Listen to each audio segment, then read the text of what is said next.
যদিও 20% ট্যারিফ অর্পণ এটা করলো বাংলাদেশে, it's not a good news in a sense, but আপেক্ষিক দৃষ্টিকোণ থেকে আমরা যদি দেখি this is a very nice news, because আমাদের প্রতিদ্বন্দ্বী দেশ সবারই কিন্তু আমাদের মতোই আছে এবং কারো কারো আমাদের থেকে বেশি। তো ইন দ্যাট কেস আমরা এই নিউজটাকে স্বাগতম জানাচ্ছি এবং আমরা মনে করি যে বাংলাদেশের তৈরি পোশাক আগামীতে একটা উজ্জ্বল ভবিষ্যৎ আমি আশা করছি। আমার প্রতিদ্বন্দ্বী দেশ তাদেরও কিন্তু শুল্ক আমার সমান অথবা আমার থেকে বেশি। ইন দ্যাট কেস আমি স্পেশালি আমাদের যে বড় প্রতিদ্বন্দ্বী ভারত, তাদের আমাদের থেকে 5% শুল্ক বেশি। ইন দ্যাট কেস আমি মনে করি যে আমাদের প্রতিদ্বন্দ্বিতা আমরা সক্ষমতা বজায় রাখবো এবং আমরা আমাদের প্রতিদ্বন্দ্বীদের সাথে আগে যেভাবে ছিল আমাদের এক্সপোর্ট প্রবৃদ্ধি হচ্ছিল খুব ভালোভাবে, আমরা ওই অবস্থানে আছি, বরঞ্চ একটু ভালো আছি, কারণ চায়নার উপরে প্রায় 50 থেকে 55% ট্যারিফ আরোপিত হয়েছে বা রয়েছে।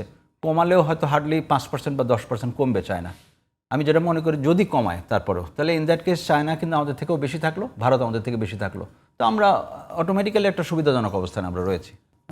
পণ্যের দাম বাড়বে এতে কোনো সন্দেহ নেই, কিন্তু কত পার্সেন্টেজ আমাদের বাংলাদেশে আরএমজিকে এটাকে ভার বহন করতে হবে সেটা আমরা এখনও জানি না। এটা নির্ভর করে আমাদের স্মার্টনেসের উপর, হাউ স্মার্ট উই আর। আমরা স্মার্টলি এটা হ্যান্ডেল করতে হবে। আমাদের নিজেদের মধ্যে প্রতিযোগিতা যদি আমরা করি তাহলে আমরা প্রতিযোগিতা যে বাজার সেখানে আমরা লুজ করব। আমি যেটা বলতে চাচ্ছি যে একটা বেস লেভেল থাকবে, এর নিচে আমরা নামবো না। এখন একটা প্রাইস যদি থাকে, আমি যদি একটা লো প্রাইস অফার করি তাহলে automatically I will lose out. আমাদের আমেরিকান যে বায়াররা আছে তারা তো সুযোগ নেওয়ার চেষ্টা করবে, তারা এই যে অতিরিক্ত যে পয়সাটা তাদের উপর চার্জ, এটা কিন্তু তাদের উপর চার্জ হচ্ছে, ট্যারিফটা কিন্তু তাদের, আমাদের না। কিন্তু বায়াররা তাদের লোডটাকে আমাদের উপর শিফট করার একটা চেষ্টা লাস্ট 4 মাসে করেছে এবং বেশ সাকসেসফুল হয়েছে।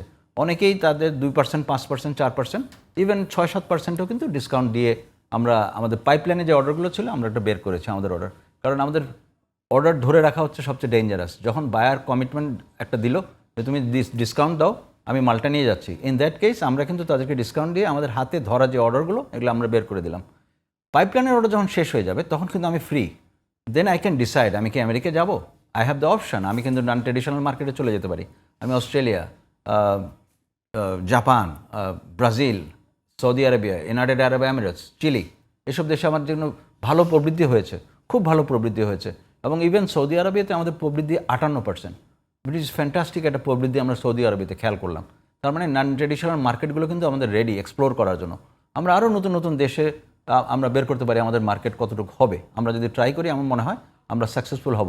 সো ইন দ্যাট কেস যদি আমি দেখি যে আমেরিকান বায়াররা আমাদের উপরে অনেক অন্যায্য দাবি করছে, ওদের 50% আমাদেরকে শেয়ার করতে বলছে, in that case if it is not business wise it is not viable, আমরা যাব না সেই চুক্তিতে। আমরা তখন ইউরোপে যাব, আমরা নন ট্রেডিশনাল মার্কেটে যাব, যে দেশগুলোর কথা বললাম এই দেশগুলোতে যাব। আমরা তখন বিকল্প মার্কেট অনুসন্ধান করে আমরা শিফট করব। আমি কখনোই লস দিয়ে ব্যবসা করব না।